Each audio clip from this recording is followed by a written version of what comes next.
رات کا وقت تھا، چاند مدھم روشنی پھیلا رہا تھا۔ محلے کی گلیوں میں سناٹا تھا، بس کبھی کبھار کتوں کے بھونکنے کی آواز آتی تھی۔ اسی سناٹے میں ایک چوکیدار اپنی لاٹھی زمین پر مار کر کہتا کہ جاگتے رہو، جاگتے رہو، چوروں کا زمانہ ہے۔ اس چوکیدار کا نام غفور تھا، درمیانی عمر کا، داڑھی والا اور سب کے کام آنے والا۔ لوگ کہتے تھے کہ اگر محلے میں غفور ہے تو کوئی چوری نہیں ہو سکتی، لیکن کسی کو کیا خبر تھی؟ یہی غفور چوکیدار خود وہ چور تھا جسے سب سے زیادہ ڈرنا چاہیے تھا۔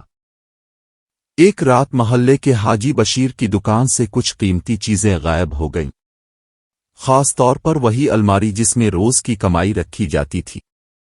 حاجی صاحب نے شور مچایا، ارے کوئی ہے، میری دکان لوٹ لی گئی ہے۔ غفور بھاگتا ہوا آیا، اس کے ہاتھ میں لاٹھی، چہرے پر غصہ تھا۔ وہ بولا، حاجی صاحب فکر نہ کرو، میں رات بھر گلی میں تھا، کوئی باہر سے نہیں آیا، شاید کسی اپنے نے ہی کیا ہو۔ سب نے غفور کی بات مانی کیونکہ وہ تو محلے کا ایماندار چوکیدار تھا۔ کسی نے سوچا بھی نہیں کہ وہی تالا رات کو غفور نے چپکے سے کھولا تھا، پیسے چرائے اور صبح خود شور مچانے والا بن گیا۔ 2 ہفتے بعد ایک اور چوری ہوئی۔ اس بار خالہ رشیدہ کے گھر سے زیور غائب تھا۔ رشیدہ خالہ رو رو کر کہنے لگیں، بیٹا غفور، تم تو ہر رات یہیں گشت کرتے ہو، پھر کیسے ہوا یہ؟ غفور نے ماتھے پر ہاتھ مارا، خالہ، لگتا ہے کوئی جادو جانتا ہے، میں رات بھر لاٹھی گھماتا رہا پر کچھ دیکھا ہی نہیں۔ اصل میں اسی رات اس نے اپنے ہی رومال سے منہ چھپایا، دیوار پھلانگ کر اندر گیا اور زیور لے گیا۔ جب صبح خالہ نے شور مچایا تو وہ پہلی بار تفتیشی انداز میں ان کے گھر گھس گیا تاکہ کوئی شک نہ کر سکے۔ اب غفور کا حوصلہ اور بھی بڑھ گیا۔ اس نے سوچا، 2 چوریاں ہو گئیں، کسی نے شک نہیں کیا، اب تیسری بڑی چوری کر لیتا ہوں، پھر ہمیشہ کے لیے غائب ہو جاؤں گا۔ اس کی نظر پڑی یوسف تاجر کے بنگلے پر۔ رات کے وقت وہ ہمیشہ نیند کی گولیاں کھا کر سو جاتا تھا۔ غفور نے سوچا، یہ تو آسان شکار ہے۔ اس رات ہوا بھی تیز تھی، بادل چھائے ہوئے تھے۔ غفور نے جیب میں چھوٹا خنجر ہاتھ میں لپٹا ہوا تھیلا لیا۔ وہ اندر گیا اور زیورات والا صندوق اٹھا لیا، لیکن کمرے کے کونے میں کسی نے سانس لی اور بولا، کون ہے؟ یوسف کی بیٹی عالیہ جاگ گئی تھی۔ غفور فوراً دیوار پھلانگ کر بھاگ گیا، لیکن عالیہ نے اس کی جوتی دیکھ لی تھی، وہی جوتی جس کے نیچے سی لکھا ہوا تھا۔ اگلی صبح محلے میں ہنگامہ تھا، 3 چوریاں ایک ہی علاقے میں۔ لوگوں نے باتیں شروع کر دیں، عجیب بات ہے، تینوں چوریاں ہوئیں مگر چوکیدار ہر بار موقع پر موجود تھا۔ کبھی کوئی نشان نہیں ملا، نہ تالا ٹوٹا، نہ دروازہ۔ غفور نے ہنس کر کہا، بس یہی تو چور کی چالاکی ہے بھائی۔ لیکن اندر سے وہ خوف زدہ تھا، وہ سوچ رہا تھا کہ عالیہ نے کچھ دیکھا تو نہیں۔ رات کو وہ تاجر یوسف کے گھر کے پاس گیا تو دیکھا پولیس وہاں موجود ہے۔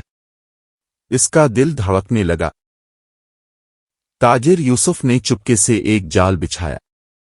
اس نے پولیس سے کہا، چور میرے گھر دوبارہ آئے گا، وہ سمجھے گا سب ختم ہو گیا، مگر اس بار ہم جاگتے رہیں گے۔ انہوں نے خفیہ طور پر ایک کمرے میں کیمرہ لگایا اور 2 سپاہی چھپا دیے، پھر سب بظاہر سو گئے۔ غفور کو لگا اب سب معمول پر آ گئے ہیں۔ اس نے خود سے کہا، چل آخری وار کر لیتے ہیں، زیور لے کر شہر چھوڑ دوں گا۔ رات کے 2 بجے وہ آیا، دیوار پھل انگی اور صندوق کے پاس پہنچا۔ بس اٹھانے ہی لگا تھا کہ پیچھے سے ایک ٹارچ کی روشنی پڑی۔ پولیس والا بولا، وہیں رک جاؤ غفور۔ پولیس نے لاٹھی دکھائی، غفور کے ہاتھ کانپنے لگے۔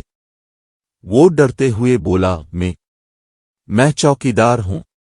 سپاہی نے کہا، ہاں، مگر اب تم چور بھی ہو۔ صبح جب لوگ جاگے تو دیکھا کہ محلے کے بیچوں بیچ غفور بندھا ہوا تھا۔ سب حیران تھے۔ خالہ رشیدہ روتی ہوئی بولیں، ارے یہ کیا؟ ہمارا غفور تو فرشتہ تھا۔ حاجی بشیر نے افسوس سے سر ہلایا اور بولے، شیطان ہمیشہ بھیس بدل کر آتا ہے۔ پولیس نے تینوں کیسز کے ثبوت دکھائے، زیورات، روپے اور وہی جوتی جس پر سی لکھا تھا۔ چند دن بعد غفور جیل میں بیٹھا تھا۔ سامنے جالیوں سے آسمان نظر آ رہا تھا۔ اس نے خود سے کہا، میں لوگوں کو جاگنے کا کہتا رہا مگر خود سو گیا۔ ضمیر کی نیند میں ایک آنسو اس کی آنکھ سے بہہ نکلا۔ اس نے قرآن مجید کے ایک صفحے پر ہاتھ رکھا اور توبہ کی، یا اللہ، مجھے دوبارہ موقع دے، اب میں سچ میں پہرا دوں گا، اپنی نیت پر، اپنے ضمیر پر۔ اخلاقی سبق: ایک، بدی چاہے جتنی ہوشیار ہو، آخر پکڑی جاتی ہے۔ دو، ایمانداری وقتی نہیں، عادت ہونی چاہیے۔ تین، جو دوسروں کو دھوکہ دیتا ہے وہ خود کو برباد کرتا ہے۔ چار، چوری صرف مال کی نہیں، بھروسے کی بھی ہوتی ہے۔ پانچ، تو اللہ دیر سے پکڑتا ہے مگر بہت سخت پکڑتا ہے۔